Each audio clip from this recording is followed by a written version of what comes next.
I'm Theo. And I'm Juliet. And this is Apologies Accepted. We offer an entertaining look at some of the big issues in history by examining public apologies of the famous and infamous. We're looking at politicians, serial killers, actors, and you. Send us a public apology you would like to make, and we'll read it on the air and give you a chance to redeem yourself, or just get some guilt off your shoulders. We're here for you. Once a week, maybe more if you're really, really sorry.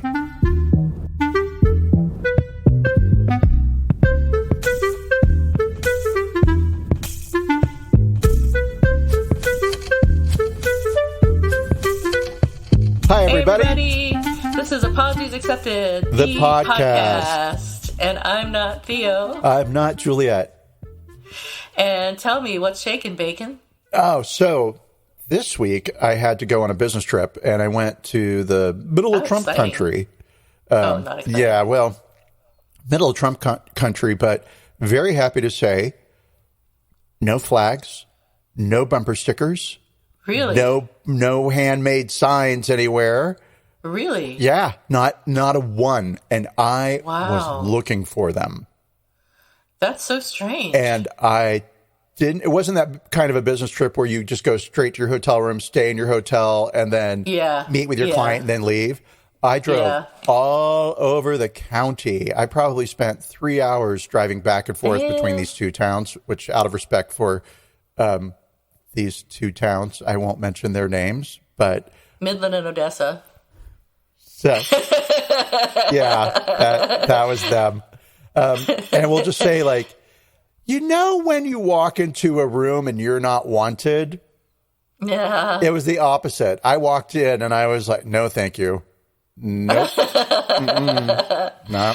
Oh, wow. I went to the airport 4 hours early.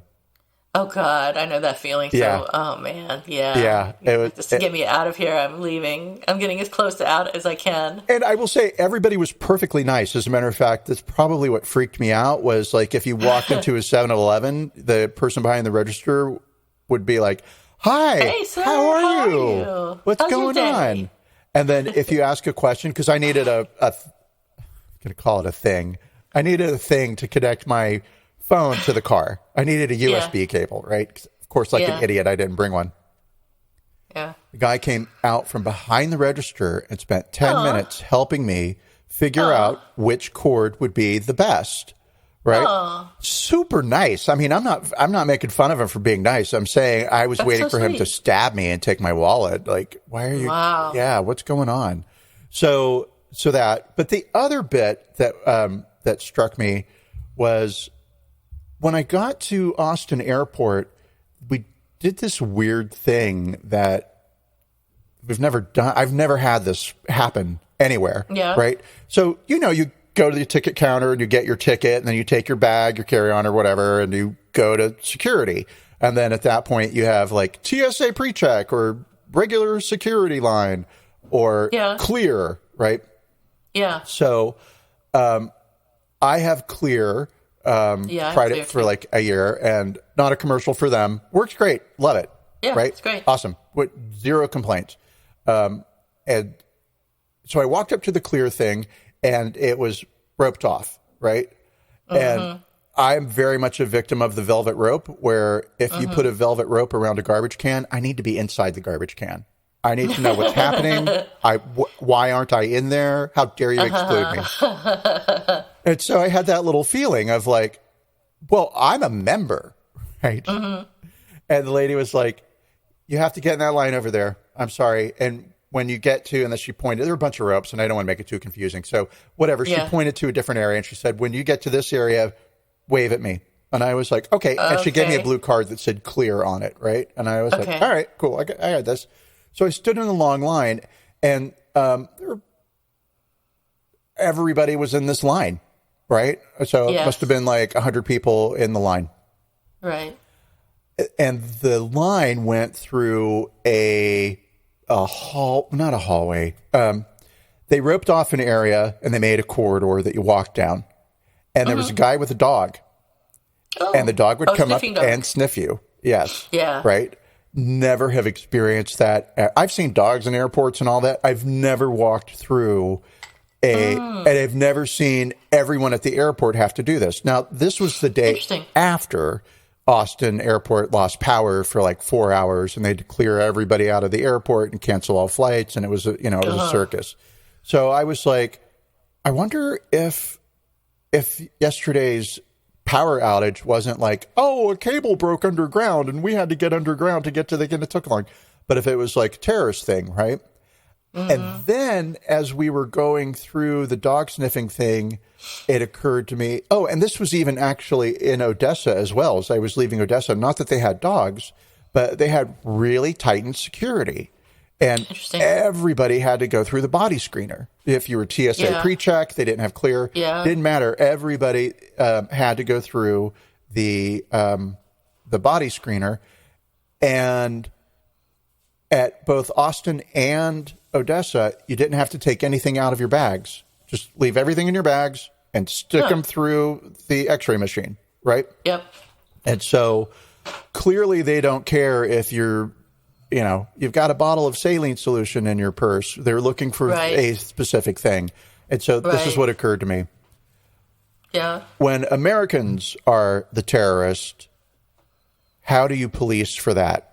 And this will sound terrible, right? But after September, which today, by the way, is September 11th. September 11th. Yeah, I didn't realize that until much later today. In the news, I was like, what's on this? I thought that was tomorrow. Oh, well. So for September 11th, it was, Muslims, Middle Easterners were the problem. And so easy enough to... Let me rephrase that. It wasn't easy enough, but it's like, okay, racial profile people and target people from specific countries as they're coming into the U.S. or headed out towards those countries. Great. Now it's like every American. Is there a Trump person who would carry a bomb onto a plane and blow it up because Trump isn't president? Probably. Maybe. Right? And so, or...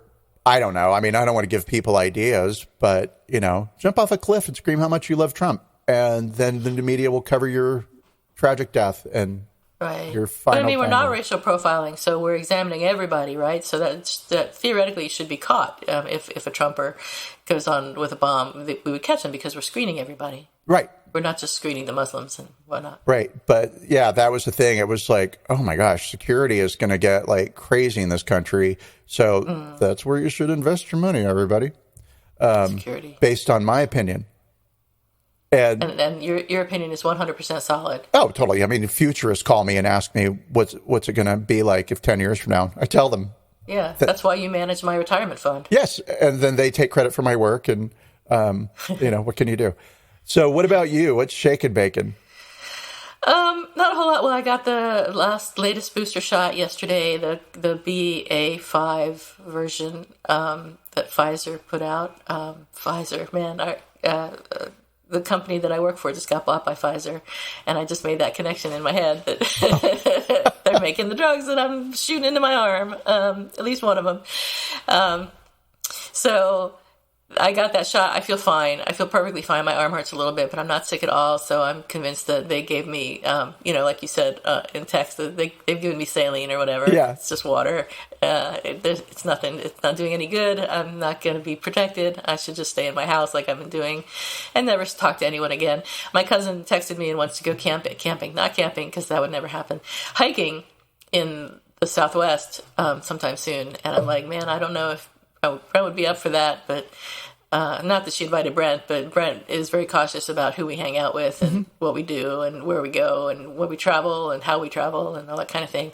So he's probably not into my going and hanging out with somebody for a while. But I told her, we'd see how things looked, and maybe I would go. But the other thing I've been doing leading up to that is planning some travel. So I do travel. I drive. I won't fly right now, but I will drive. And I just got back from Arizona where I was just there for a week. Usually I go for a few weeks, but I just wasn't feeling it this time. So I think I mentioned that in the last podcast.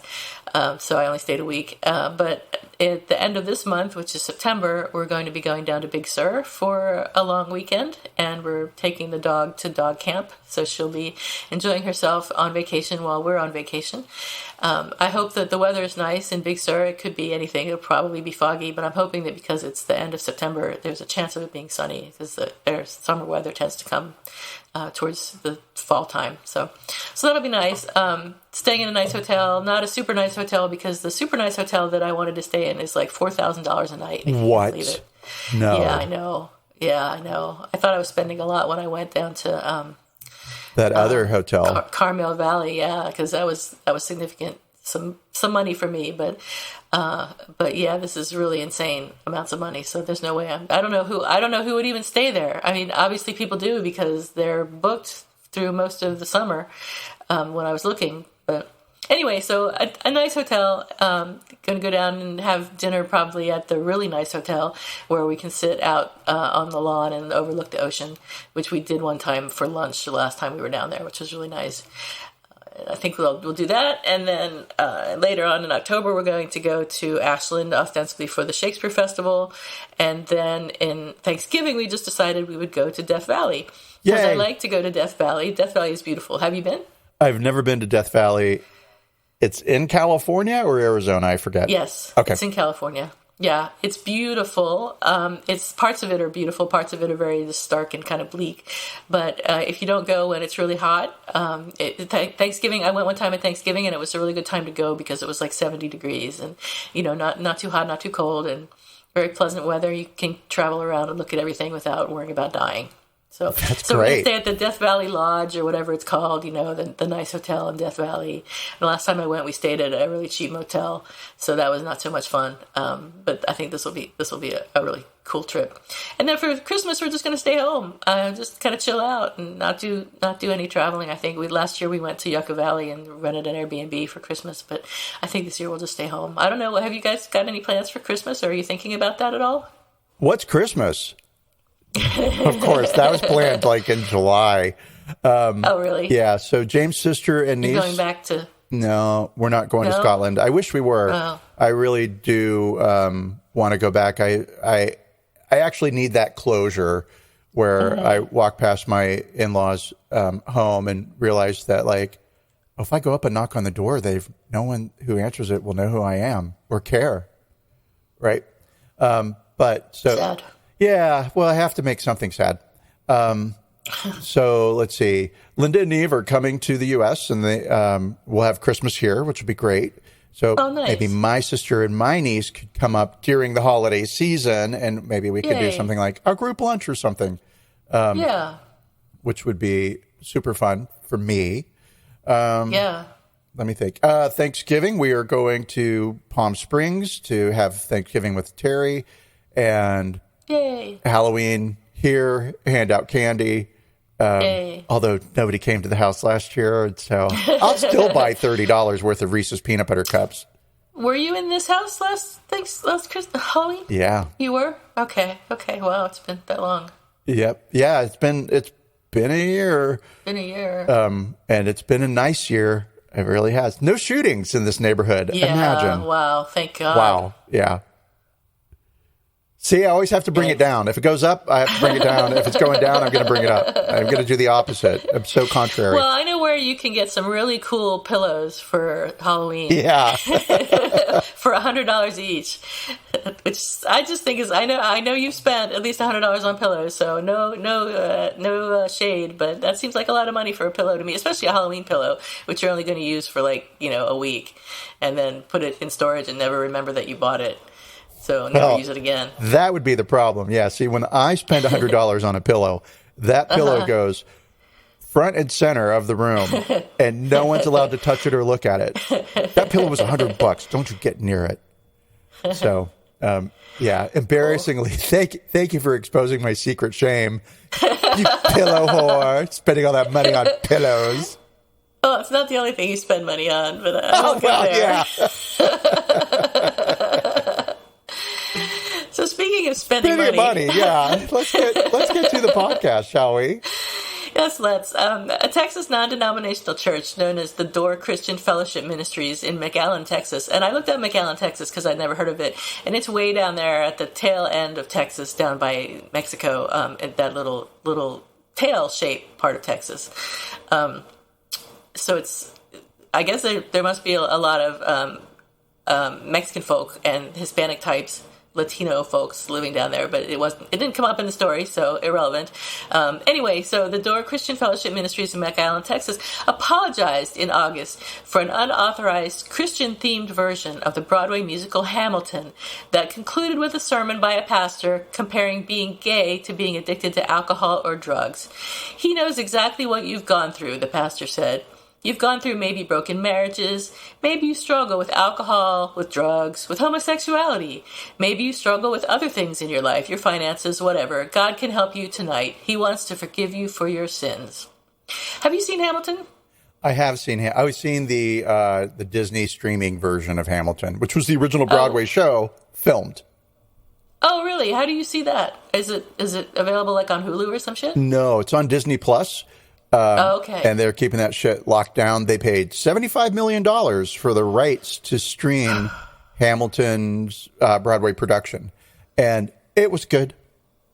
It was good? Yep. You didn't love it? I really, really loved it. Would I say that ticket was worth $3,000? I don't love musical theater that much. So personally, Are you saying you paid $3,000 to watch the streaming version, or are you saying it was $3,000 to get a ticket to $3,000 to see it, to have seen the show live? We'll say back in the day. I don't know what tickets are now. Maybe they're $800. Yeah, Broadway tickets are stupidly expensive. Book of Mormon was going really for the same price. That's insane. Yeah. Well, I mean, you can get a $40 ticket, right? You just have to stand in line for like 6 hours and then go on a Tuesday, the first Tuesday of the month at like noon or something stupid. Yeah. Right. Yeah. And sit in the basement and you can just enjoy the echoes of the show. You're definitely a third, what is it? A second-rate citizen. Oh, yeah, for sure. Third-rate citizen. For sure. Not with the $3,000 people.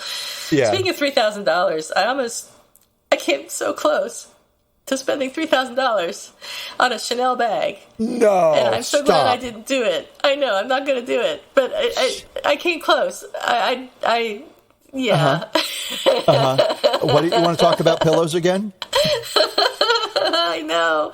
It was just such a cute bag. And I was like, I can use this forever. This is an investment. And then I thought, what the fuck? I'm going to have this Chanel bag. It's not for me. It's for other people to look at and think, ooh, she has a Chanel bag. And whatever. If they even know what a Chanel bag is. Because, I'm a Philistine. And so, like, I wouldn't know.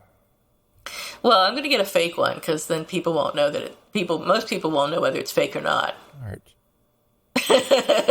Or I'm just not going to get one at all and keep using my stupid Michael Kors bag that I have been dragging around for all this time. So anyway, we're talking about money. Yeah. We're talking about God forgiving you for your sins of greed and everything else. You've got you're having trouble with finances. So yeah, okay, hi. So the 2-hour Hamilton show that this church put on was performed without the required license. So I don't know if everyone knows, but if you are going to perform a show, you have to have a license to perform the show, and I guess you get it from the show itself. But not only did they not have the license, but they changed some lyrics and added new lyrics to the Tony Award-winning musical. The church was sent a cease and desist letter from the production, the real Hamilton production team, after the August 5th performance was live streamed to the church's YouTube channel. And so the live stream production and trailer were later removed from YouTube and its social media page. Right. And I wonder if they had not live streamed it, if we'd ever known that this thing had happened. Probably. I'm almost sure of it because, as we'll get to in a little bit, this may have happened before with this church. They may have done something like this in the past. But Shane Marshall Brown, a spokesperson for the authorized Hamilton musical, stated, Hamilton does not grant amateur or professional licenses for any stage productions and did not grant one to the Door Church. We issued a cease and desist letter for the unauthorized use of Hamilton's intellectual property, demanding the immediate removal of all videos and images from previous productions from the internet, including YouTube, TikTok, Facebook, Instagram, their own website, and elsewhere. And the statement from Hamilton also noted, the Hamilton family stands for tolerance, compassion, inclusivity, and certainly LGBTQ plus rights. We are in the process of reviewing the unauthorized changes made to the script to determine further action. So it turns out that the Door McAllen pastor, Roman Gutierrez, had apparently lied in an interview to the Dallas News in which he said that he had previously acquired legal permission to produce the show. So we have a pastor lying to the press, which is not good. Lying or misinterpreting what he was told. It's so, I know, right? It's a little squishy there, right? So, apparently how this played out was the church Wednesday made a big announcement after a service saying, and they live stream their services, right? You know, get as many ears towards Jesus as you can.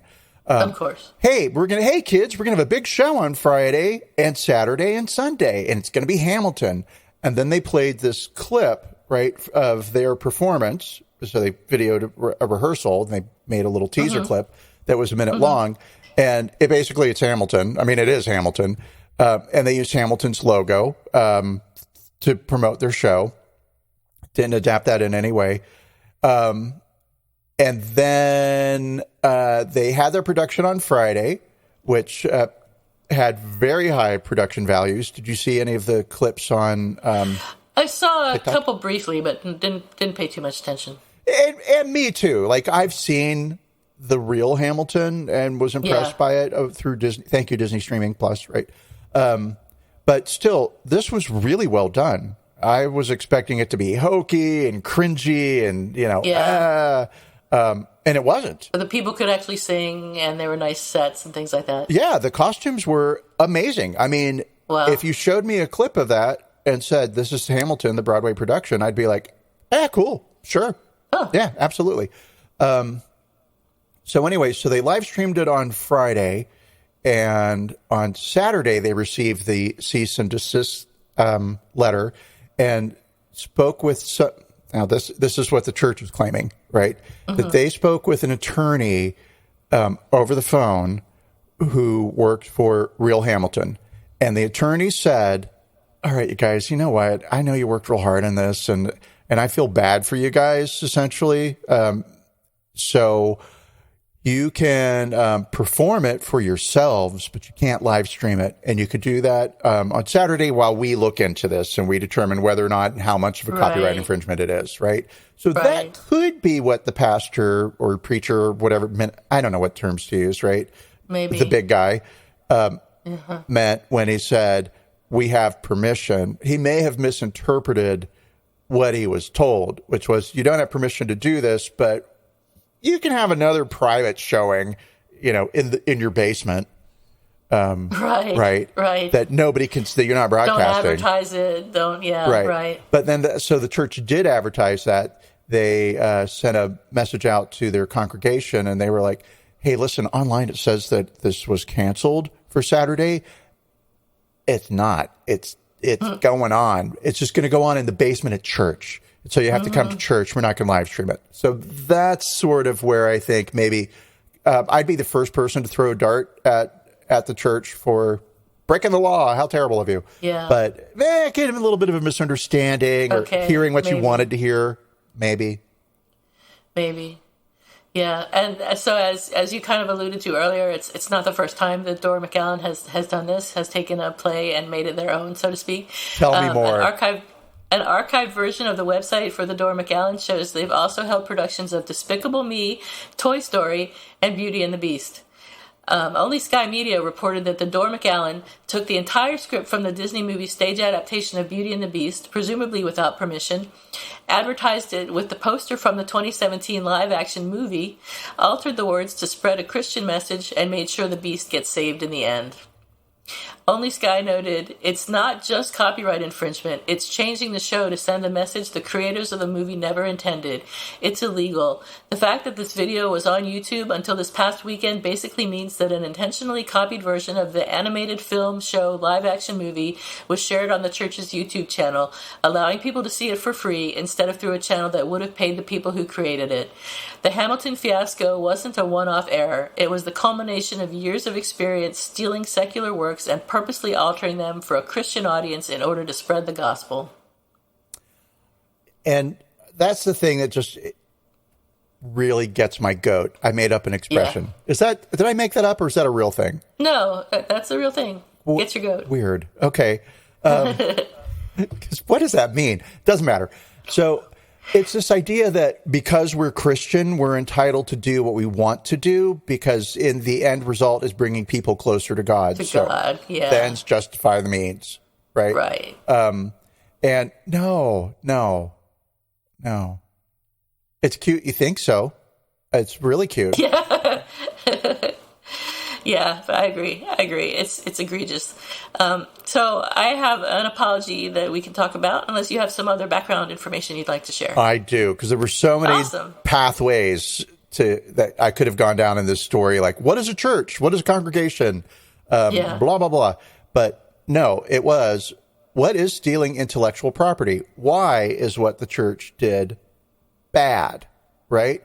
Because you could look at it as, well, we sewed the costumes ourselves, and we memorized every line ourselves. And, apparently they were playing the canned karaoke music, so they didn't even have an orchestra performing, right? So right, all of that, but you can kind of see, like, well, lots of Saturday Night Live takes things and makes fun of them and puts that out on the TV. I was trying to say internet. It's like they're not using the internet, Theo.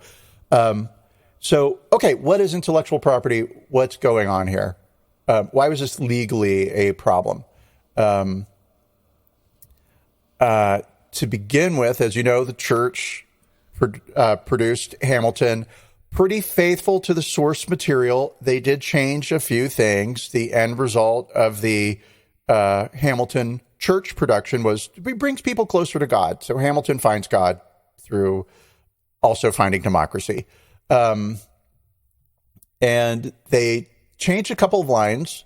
So they did more than that. They changed, but they probably added like 1% new material, given that the lines they changed, right? So the opening line in Hamilton goes, how does a bastard, orphan, son of a whore, a Scotsman, right? And the church version starts, how does a scoundrel, orphan, son of a harlot? Hamilton asks, in the original production, what is a legacy? It's planting a garden you never get to see. I wrote some notes at the beginning of a song someone will sing for me, right? And the Hamilton version, church version, is, what is a legacy? Essentially, it's finding Jesus and bringing other people to Jesus. And Eliza, at the end of Hamilton, has started an orphanage for children, right? And in the original production, she says, I helped to raise hundreds of children. I get to see them growing up. And in the church production, she says, I helped to introduce these kids to Jesus. So, okay, they took the original material and they changed it a bit, but not enough to not get sued, right? And it turns out there is no way to really take original source material and change it just enough to not get sued. To not get sued, right? Yeah. Okay, so let's look at this. Copyright law, particularly as it pertains to intellectual property. So for the longest time in U.S. history, copyright stealing, it in the laws of the U.S., it was legal to steal international copyrights. So you could take a book, a painting, you could take whatever you want from outside of the U.S. and reproduce it in the U.S. and sell it. Sell it? Wow. And as long as it was a dirty foreigner you were ripping off, it was fine. Right? And so Charles Dickens, in January of 1842, had enough of this bullshit, and he came to U.S. to make a point, right? Mm-hmm.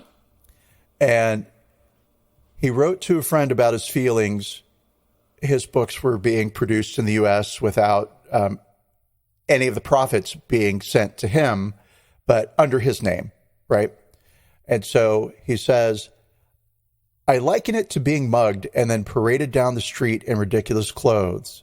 Is it tolerable that besides being robbed and rifled and also should be forced to appear in any form, in any vulgar dress, in any atrocious company? Dickens argued that American literature would flourish only when American publishers were compelled by law to pay everybody what they would deserve for producing original content. Publishers and printers, unwilling to give up the market for the unauthorized reprints, lobbied Congress and basically said, listen, don't pay attention to these dirty foreigners. What do they know about the U.S.? And he was, Dickens, was vilified by the press, right? It took decades, it was about 30 years later, that Congress passed the International Copyright Act. But that law required that the material be produced in the U.S., and there were also a lot of other conditions around the production of that material that made it close to impossible, right? So people still got to rip off international ideas and sell them and keep the money. It took until 1952 when the U.S. signed the Universal Copyright Convention, and embarrassingly, in 1989, literary and artistic works were included in that about 100 years after a treaty had been put into place throughout Europe, where they were going to protect each other's copyrights, intellectual copyrights. Let's see. There remains no such thing as an international copyright. So basically, you're dependent upon a country to honor international copyright. Interesting. You can't go and sue somebody in China because they steal your podcast, Apologies Accepted, right, and put it out as their own, even if they took it and rebroadcast it and made money off of it. Bastards, right? They could do that. They could do that because the law in China allows them to do that, and international copyright protections, there's just not enough teeth there. So everybody understands what a copyright is. Copyright means the material is yours. Indisputably, it's yours. But there are times when you can actually take somebody's work and twist it a little bit and not get in trouble, right? That's legal, right? And so let's look at parody, and in particular, parody versus satire. I mentioned Saturday Night Live early in this, and they'll take clips from a movie and make fun of it, right? And you know that they're making fun of the piece, but it might be line for line the exact same thing that appears in the movie. And Saturday Night Live, I mean, they may very well be asking people for permission just to be buttoned up, right? But legally, they don't have to. I have pages and pages and pages of law, and I'm not going to take us all through all of this, but we will say that looking at when is it right to, air quotes around steal, when is it right to steal somebody's intellectual property, right? And parody and satire play important roles in this decision. How do you, what's the line? And the line apparently is parody versus satire. So Section 107 of the Copyright Act is a section that provides for fair use. And that's a doctrine which allows certain actions which otherwise would amount to copyright infringement.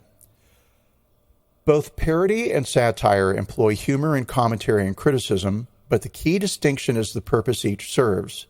Satire is defined as the use of humor, irony, exaggeration, or ridicule to expose and criticize people's stupidity or vices, particularly in the context of contemporary politics and other topical issues. If you compare that to the definition of parody, that's a literary or musical work in which the style of an author or the work itself is closely imitated for comedic effect or in ridicule. While both parody and satire use humor as a tool to send a message, the purpose of a parody is to comment on the work, right? By definition, a parody is a comedic commentary about the work that requires an imitation of the work. Satire, however, even when it uses a creative work as the vehicle for the message, offers commentary and criticism about the world, not that specific creative work. Therefore, parodies use the copyrighted material to poke fun at the material. Satire uses the material to make bigger points about life, the universe, and everything. So, as the Supreme Court explained in Campbell v. Acuff Rose Music, I'm sure you'll remember that case, parody needs to mimic an original to make its point, and so has some claim to the use of the creation of its victim, or collective victim's, imagination, where satire stands on its own 2 feet and so requires justification for the very act of borrowing. All right, so that's cool. So, real gray areas sometimes between parody and satire. You could get to arguing stuff, right? So, because this has been such an issue throughout the history of the development of copyright laws, there's something that is known as the 4-factor of fair use analysis. And this is what a judge will use to determine whether or not something constitutes fair use. And fair use just means, yeah, you could use that, right? We might remember friend of the show, Paris Hilton, who used to have a website, I guess he still does, and he would take photographs of celebrities and use them without permission, post them on his website, and he'd write snide little comments on the photograph, right? Yeah. And he got sued a lot for that. And sometimes he would settle, and sometimes he wouldn't. But in the end, it was ruled that he was allowed to do it because the end effect was comedy. Right? Okay. And so, in a way, he's making a parody of the image and everybody's interest in celebrity. Right. Okay. So, the 4 factors that judges use are the purpose and character of the use, the nature of the copyrighted work, the amount of material taken, and the effect of the use upon the potential market. So, the purpose and character of use. And let's think about our church production, taking the entirety of Hamilton and then adding a few lines and throwing in a lot of stuff about Jesus. So, has the material that you've taken from the original work been transformed by adding new expression or meaning? I mean, yes and no there, right? Because they did make it about Hamilton finding Jesus, which was not a part of the original show at all, right? Right. So maybe some wigglish room there. Was value added to the original by creating new information, new aesthetics, new insights, and understandings? That one's going to be a hard no. They used the same choreography. They used the same set design. They used the same costumes, the same songs, the same lyrics, right? However, you could argue that if you were super Christian, right? Well, we did bring new aesthetics and new insights and new understandings to the production because it's about Jesus now, right? So, okay. An example to help us better frame this principle of the purpose and character of your use. So, an example. Roger borrows several quotes from the speech given by a CEO of a logging company. Roger prints these quotes under photos of old-growth redwoods in his environmental newsletter. By juxtaposing the quotes with the photos of endangered trees, Roger has transformed the remarks from their original purpose and used them to create a new insight. The copying would probably be permitted as a fair use. Okay. The nature, so that sort of might sync with a little bit of this Hamilton thing, right? Okay. The nature of the copyrighted work. Because the dissemination of facts or information benefits the public, you have more leeway to copy from factual works, such as biographies, than you do from fictional works, such as plays or novels. and I'm going to guess because it takes more personal effort and work to come up with something that's fictive, right? As opposed to sure taking something, taking facts and I don't want to say retelling them. Nonfiction, it's hard, but okay. In addition, you will have a stronger case of fair use if you copy the material from a published work rather than an unpublished work, right? The scope of fair use is narrower for unpublished works because an author has the right to control the first public appearance of his or her expression. And then we get down to the amount sustainability of the portion taken. And so for general usage in satire, the less you take, the more likely that your copying will be excused as a fair use. However, if you take even a small portion of the work, your copying will not be fair use if the bit you take is the heart of the work, right? And they offer an example, like say that you're doing a satire and you use the opening music and the words, "I can't get no satisfaction" from the song Satisfaction. That'd be a big no, because that would be deemed the heart of the work, right?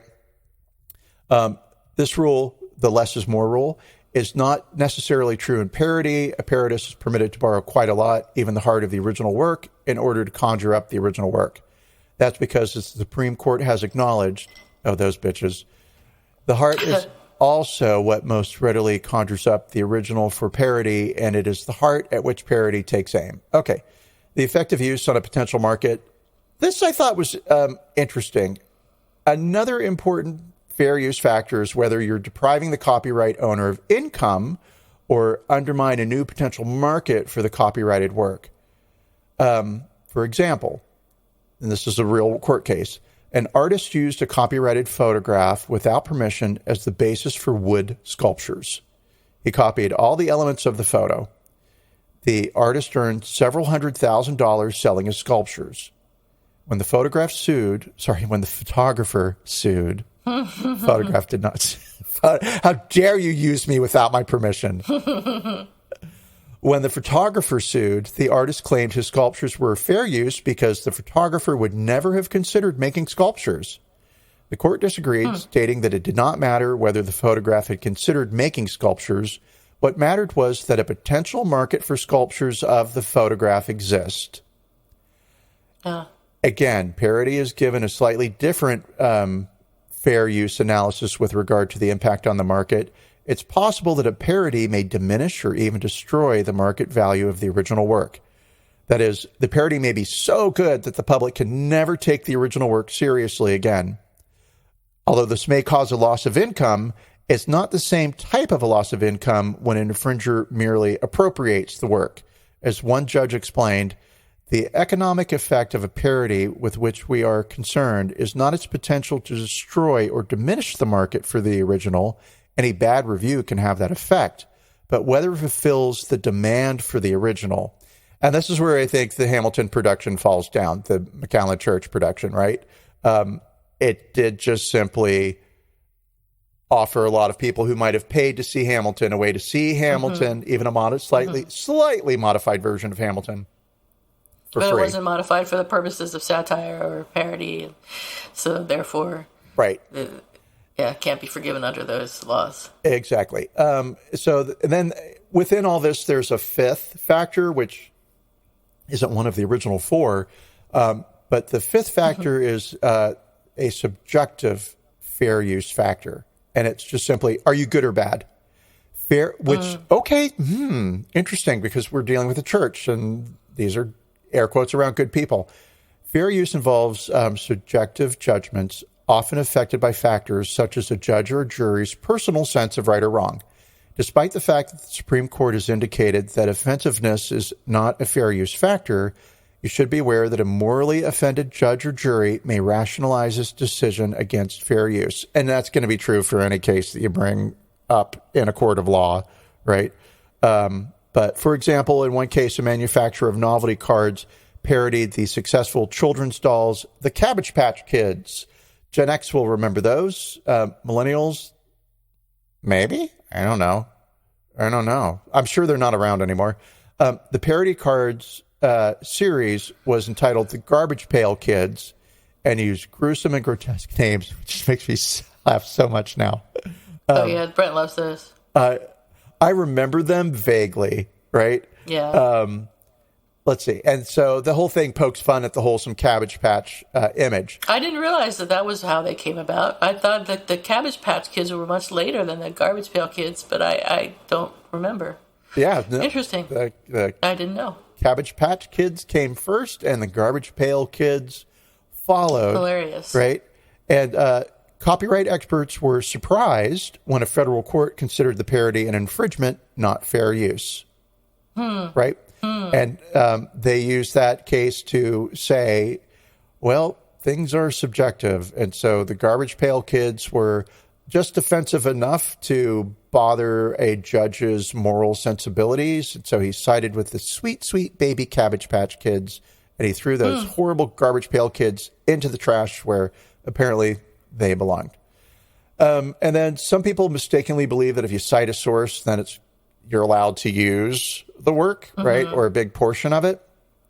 For example, people believe it's okay to take a photograph in a magazine as long as they name the photographer, and that's not true. Acknowledgement of the source material, such as citing the photographer, may be considered in a fair use determination, but it will not protect against a claim of infringement. When in doubt as to the right use of source material, the most prudent course would be to seek the permission of the copyright owner. There's one last thing in all of this, and it's called the de minimis defense. De minimis offense, but too small for fair use, right? And that's basically like, look, sure, we filmed a movie, and there was a poster in the background, and it's a copyrighted poster. The poster shows up for 3 seconds, so we did not have to ask the copyright holder's permission to show this poster in a set for 3 seconds because it's 3 seconds, right? And it's just background. It's not crucial to the plot or anything like that. So I found all of that to be interesting because I have seen high school productions of Broadway plays, right? And it's like, well, did they have to get permission? And apparently, yes, they do. So Broadway will sell licenses to high schools. I'm sure at greatly reduced prices and or maybe even fair or free, right? But yeah, you have to get permission even as a high school to produce a play, right? So interesting. And then you would think that the McAllen Church, having done Despicable Me, Beauty and the Beast, what was the other one? Toy Story? Toy Story. Yeah, you think they might have stumbled across this. Right. I guess they weren't interested. Or didn't care, or didn't think they'd get caught, or everything's okay as long as we do it. I don't know. I don't know either. They didn't occur to them. They probably thought, well, we're a church. We can do what we want. I wonder where they got the what is it? It's not a script for a musical. It's something else. The score? The score and all of that. I guess they didn't need to because they used the karaoke. They used the karaoke music. So, and where did they get the lyrics and stuff from? I don't know. Probably watching Hamilton 10,000 times on Disney Plus. Maybe. Gosh, can you imagine? No. That being your job? I liked it, but, well, I guess, I mean, I suppose what you could do is you could play Hamilton and then have a voice-to-text transcriber. Oh, I see. Just sort of, but you'd still have to, like, follow along because the voice-to-text transcriber doesn't tell you the character names. But right. Or there's a Christian black market for that scripts. Doesn't seem unlikely. I mean, anything can be true. We could say what we want. Yeah, we can say what we want. So, all right. Let's hear that apology. Yes. Yeah. So the apology was put out by the pastor, Roman Gutierrez.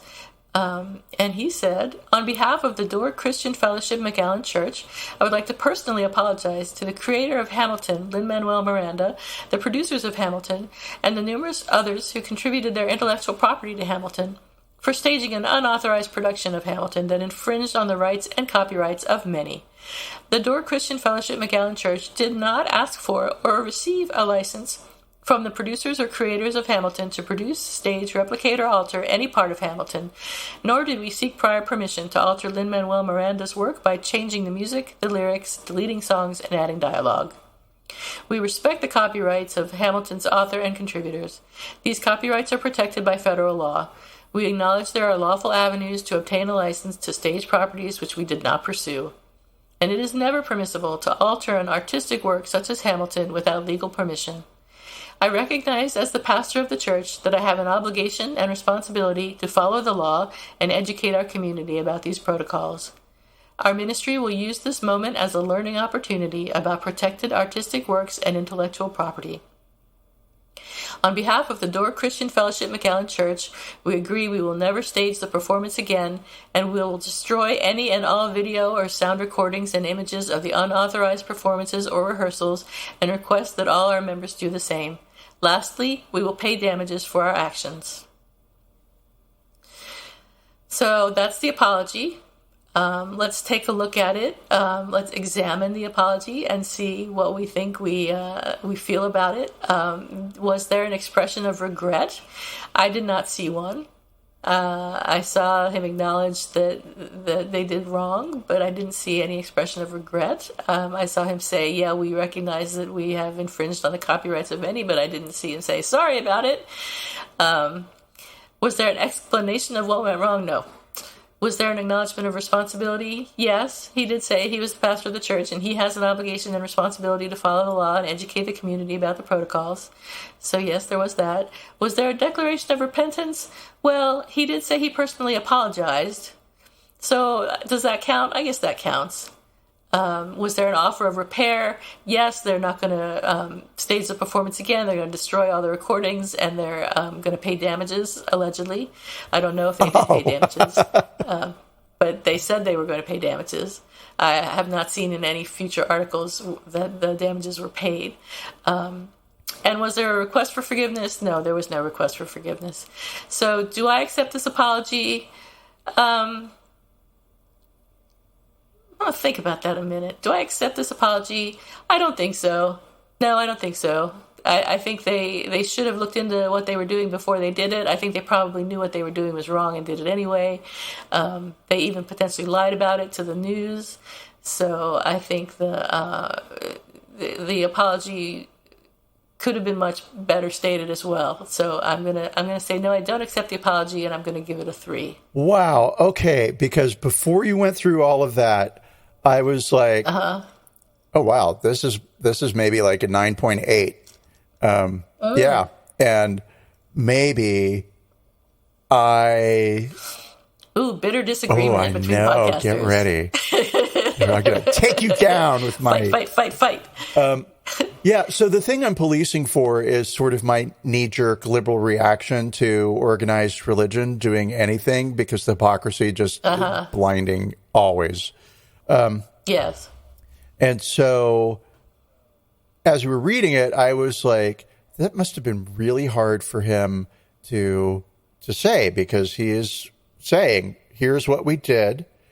We didn't ask permission, and that was wrong. And that must have been a hard thing to just confess publicly. No puns on confession. And then it was like, okay, am I overcompensating for trying to not be a Christian hater? I'm not a Christian hater, but you know what I mean? But then you do raise a good point. And so I'll say the other thing within all that, as you're reading it, was, he's covering all the legal bases, right? And so this may very well have been an apology that was drafted with the help of an attorney, right? Right. In order to get out of any potential bigger legal stuff. Because when that apology comes before a judge, the judge will say, oh, this is a pastor making this apology. And yes, but you are right that there's no explanation as to what went wrong, which totally flew right by me. No real expression of regret. Yep. I'm going to give it a 7. I'm going to even a 6.5. So I'm still scoring quite higher than you are. And that may just be, I'm such a great guy. So forgiving. That's probably what it is. You're very kind and forgiving and all those good qualities. Yeah. So I guess that gives us an average of 5.5, which I'm mostly guessing at. Which there's no way to know. Accept the apology. I do accept the apology, but here's why I accept the apology, right? Because they are saying, hey, we did wrong, and we're going to pay for the wrong. We're going to financially pay for the wrong that we did. And will the church hold a bake sale to do? Sure, right? And will they go to the parishioners and be like, hey, everybody, if you could kick in an extra $5 this week, that'd be great. So yeah.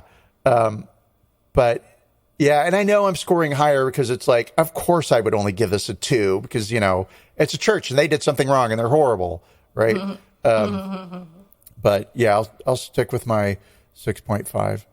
But yeah, before you went through your rationale, I was like 9.9, and I hate to do that because it's killing me to like do that, but hey, yep, we did wrong, and we're sorry, and here's the money, and we'll not do it again.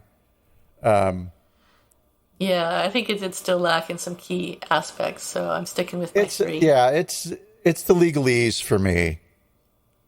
Yeah, gotcha. So speaking of whether they're going to pay damages for their actions, if they did pay damages for their actions, the representatives for Miranda and the official Hamilton production on Broadway told NBC News that all damages paid by the church would be donated to the South Texas Equality Project, which is a coalition of organizations that support and advocate for the LGBTQ community in the Rio Grande Valley. So down there where McAllen is, which I think that's great. I hope that they did fork over some cash for the Equality Project. Lin Emanuel Hamilton, that's not his name. The last thing he needs is money. Yeah. I'm sure whatever they got will be a very small drop in the bucket. But for what he's already got. I like this move, and it is really genius, which is the Hamilton family, as Lin Emanuel said, is about inclusion, right? And so I think the only other thing he could have done that might have hurt the church more, other than giving it to like a gay organization, would have been going down to a gay bar, giving a bunch of gay alcoholics money for drinks. Next round's on us, everybody. I like the idea. I'll be there. When's that happening? I'm there. Free drinks, I'm there. Very cool. So do you have a who's sorry now or apologies expected? I have a who's sorry now, and the who's sorry now is me. And for this who's sorry now, I will take you back to the 3rd grade when during the summer we lived in an apartment complex, and all the kids in the apartment complex were kids of single working mothers because it was the 70s, right? So we were left alone for 10 to 12 hours a day, right? And we would hang out in the apartment rec room, right? So there was like a pool table and all that. And we would just spend the whole summer putting on plays, right? That's all we did. How fun. And there was one play we were putting on about Barry Manilow, because that song Lola was really popular at the time. Don't ask me about the play. I don't know, right? We were just singing that song. Her name was Lola. She was a showgirl. She was a showgirl, yeah. So one of the kids had a mom whose name was Lois.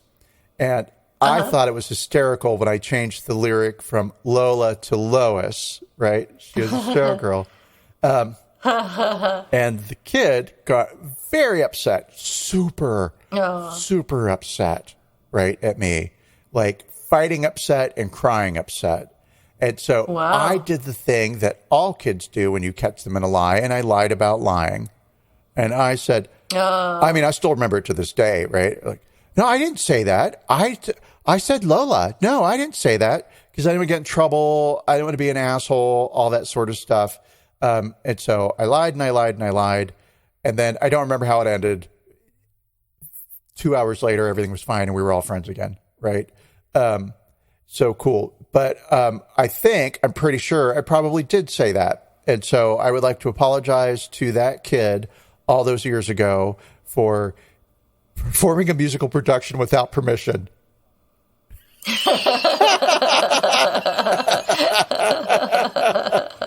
And for inserting his mother's name into the song because not funny at all. She could not dance to save her life. It's awful. I'm awful. He's going to hear this and come for me. He won't. Bet. Okay. What about you? Who's sorry now? Apology expected. I have an apology expected, and it's not really related. It's not related at all to musicals or anything like that because I'm not good enough at coming up with things that are related. But it is about a Michael Jennings of Childersburg, Alabama, was arrested in May while watering flowers for a friend after a neighbor who didn't recognize him called the police, thinking Jennings was a suspicious person at the house of another neighbor who was out of town. Jennings was taken into custody and booked into Talladega County Jail, where he was released after posting $500 bail, and his charges were then dismissed on June 1st. In a news conference, Jennings said he felt dehumanized and humiliated during the arrest and that his wife and a neighbor pleaded with police to release him. Jennings' attorney said Saturday that based on their interpretation of Alabama law, Jennings had permission to be on private property and therefore was not required to identify himself to the officers. Guess what color Mr. Jennings was? Oh, I was going to ask that. I mean, not white. Not white. He was a black man. Attorney Harry Daniels says he hopes the interaction, captured on a video that has long since gone viral, puts law enforcement across the nation on notice that that's not how it's done. So hopefully Mr. Jennings will prevail in his lawsuit. He's suing them now. He's suing the police now, and good for him. And I hope that they apologize. I hope they do more than apologize. Yeah, I hope they give him a ton of money and apologize. Yeah, and he better keep that money and not give it away to a charity or something. He sounds like the kind of person who would do that. Keep that money, Mr. Jennings. It's yours. That's right. It's yours. You earned it. Yeah, you earned it. You earned it. Oh my gosh, that's just.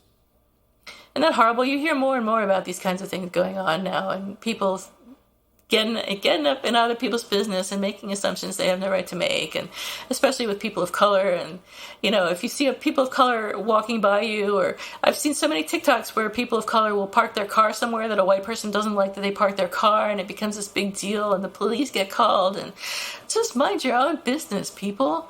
Stay in your lane. I mean, short answer is just pretend the person's white doing what they're doing, and then ask yourself, is this an issue for me?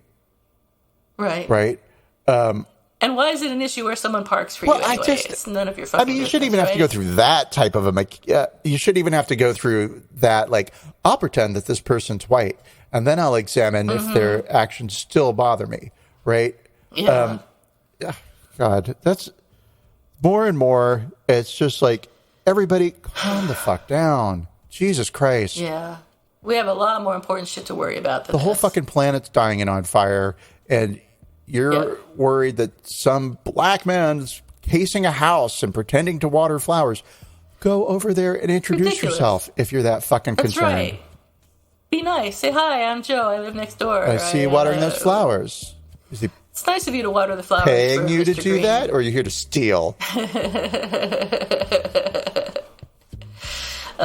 It's awful. So, all right. So I think this is it for us for this week. It has to be. It has to be. On that lively note, we will adjourn. So, all right, everybody, stay cool, cucumbers. Okay, great. I love that. We now have a name for our listeners, cucumbers. Cucumbers. That's right. Yeah, everybody, have a great week. And we will see you next week, and we love you. And we love your applause more. But goodbye. Bye.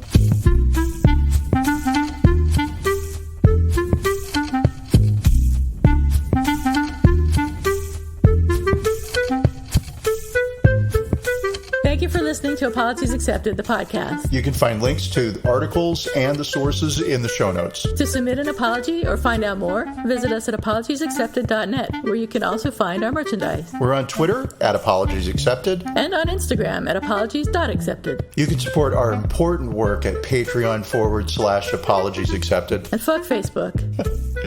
Bye.